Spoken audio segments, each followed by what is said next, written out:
Hello বন্ধুরা, ঘরোয়া পদ্ধতিতে বাদাম চাষ কী করে করবেন। তো বাদাম চাষ করতে গেলে প্রথমে একটা ট্রে নিতে হবে, ভালো ট্রে। আর তার ভিতরে মাটি তৈরি করে নিতে হবে।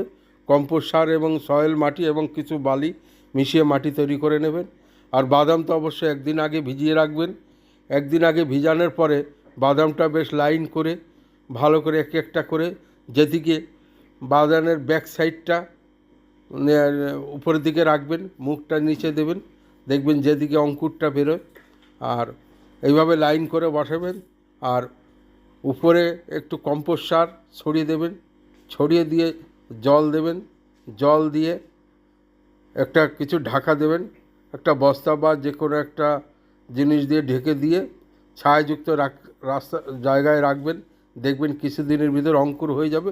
এইভাবে সহজভাবে বাদাম চাষ করা যায়। নমস্কার। ভিডিওটা ভালো লাগলে লাইক শেয়ার করবেন।